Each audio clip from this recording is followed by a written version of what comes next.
বাবা, এত যে কষ্ট আর সহ্য করতে পারি না। একটা কুঁড়ে ঘর, তার উপর একটা মেয়ে আছে, আর এদিকে হাত পা যন্ত্রণা করে, মাঠে ঘাটে আর কাজ করতে পারি না। এদিকে আবার মেয়েটা কি আবদার ধরছে, কাল যেন কি দেখি বাবা, একটু কি আমি বলে। অত কিছু জানি না। আমার সব বন্ধুরা পিকনিকে যাবে, আমিও যাব। সে কবে থেকে বলছি টাকা নেই টাকা নেই বলেই যাচ্ছ। আমি কিছুই শুনবো না, আমাকে পিকনিকে যেতে দিতেই হবে। আমার বান্ধবীরা সবাই যাবে, আমিও যাব। না, তোর যাওয়ার দরকার নেই, এমনিতেই টাকা নেই, সংসার চলছে না, তার উপর তুই যাবি বলছিস? না, আমরা গরিব মানুষ, আমাদের ওখানে যেতে নেই, তুমি যাবে না বাবা, একদম। তুমি আমাকে একবার দাও যেতে। সেই যে মা মারা গেল, তারপর থেকে আমি একবারও বাইরে যাইনি। শুধুমাত্র একবার, প্লিজ একটা বার আমাকে পারমিশন দাও। না যখন বলেছি না, এর ওপর আর একটাও কথা বলবি না। দুর্ভাগা, পালা এখান থেকে, চলে যায় এখান থেকে। আমি চললাম মাঠের দিকে, তুই কোথাও যাবি না, ঘর থেকে একদম বাইরে যাবি না। এত ছুটি করলে হয়? বারবার ধরে বলেছি টাইমে আসতে, আর এই রকম তুই কিনা ফাঁকে দিচ্ছিস। এই রকম করলে কাজ থেকে তাড়িয়ে দেবো। না, আমায় কাজ থেকে তাড়াবেন না, আমি এরপর থেকে টাইমে আসবো। আসলে একটু শরীর খারাপ ছিল তো, তাই কয়েকটা দিন আসতে আমি পারিনি। অত সব কিছু বুঝি না। তুমি কাজ করতে চাইলে প্রত্যেকদিন টাইমে আসবে। তোমার শরীর খারাপ হোক, তোমার যাই হোক না কেন, প্রত্যেকটা দিন কাজে আসা চাই। এই যে বলে দিলাম, আমি কি তোমাকে এমনি এমনি টাকা দিই? অতএব প্রত্যেকটা দিন তুমি কাজে আসবে, বুঝলে রামু? আর একদিনও বলে কামাই করলে কাজ থেকে তোমাকে তাড়িয়ে দেবো। ভারাক্রান্ত হৃদয়ে রামু তখন মাঠের দিকে যায় কাজ করতে। সেখানে অনেক কাঠ ছিল, সেই কাঠগুলো চেরাই করবার উদ্দেশ্যে সে রওনা দেয়। আজ বিদ্যালয়কে একটু তাড়াতাড়ি ছুটি হয়ে গেল, কিন্তু এদিকে দেখছি এদিকে বাবা এখনো কাজ করে চলছে। কিন্তু এই সময় তো বাবার ঘরে থাকা উচিত ছিল। এই তো কটা দিন আগে শরীর খারাপ ছিল, এখন বিশ্রাম নেওয়া উচিত ছিল। আর বাবা এত পরিশ্রম করে সামান্য পয়সা উপার্জন করে, আর আমি কিনা বলছি সেই টাকা নিয়ে পিকনিকে যাব। সত্যি কি অসহায় অবস্থা আমাদের। যদি অনেক টাকা থাকতো কতই না ভালো। আমাদের ভাগ্য এমন, বিধির লেখন এমন যে কোনো কিছুই করবার থাকে না। আমরা সত্যিই খুব অসহায়। কিন্তু কি ব্যাপার, ওখানে কি একটা যেন বেরিয়ে আসছে আলোর মতো। একটু কাছে গিয়ে দেখলে ভালো হয় না? একটু তো দেখি তো কি ওখানে হচ্ছে। কাছে গিয়ে দেখি, ও মা, এ তো একটা বই মাটির নিচ থেকে উঠে এসছে। কি ব্যাপার, বইটা কি জানি। আমি এখন আর বাড়ি যাব না, ব্যাগের মধ্যে বইটাকে নিয়ে নিয়েছি। জানি না বইটার মধ্যে কি ক্ষমতা আছে। কি যেন একটা আলো বেরিয়ে আসছিল, আর হঠাৎ করে একটা আওয়াজ হচ্ছিল ওখানটায় যে যা চাইবে তুমি তাই পাবে। সত্যিই কি এই বইটা সেই রকম একটা অলৌকিক বই?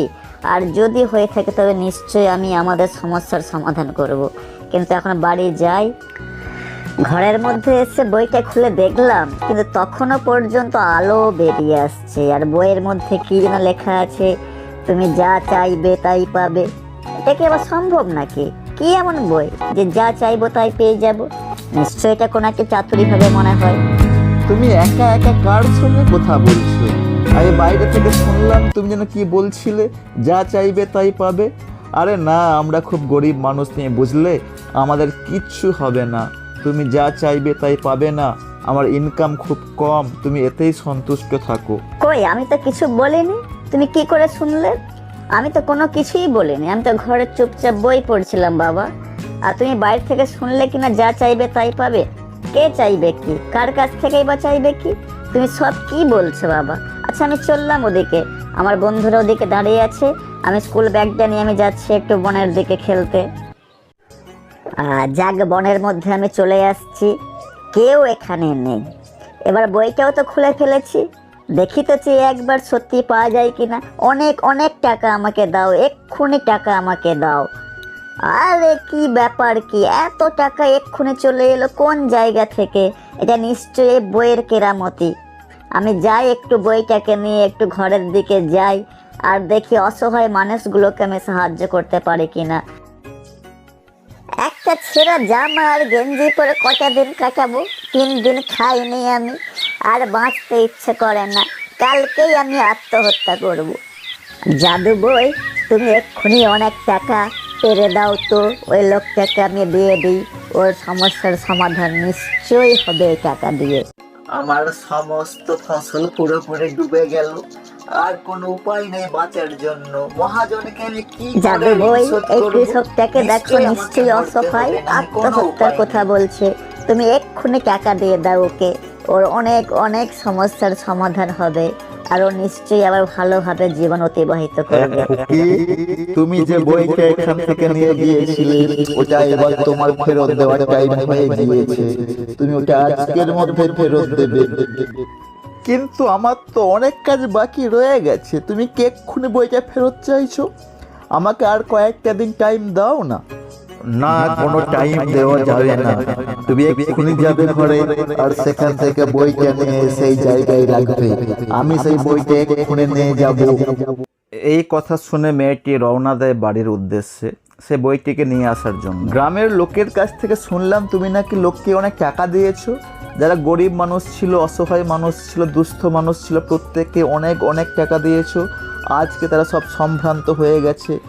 হ্যাঁ বাবা, তুমি ঠিকই শুনেছো।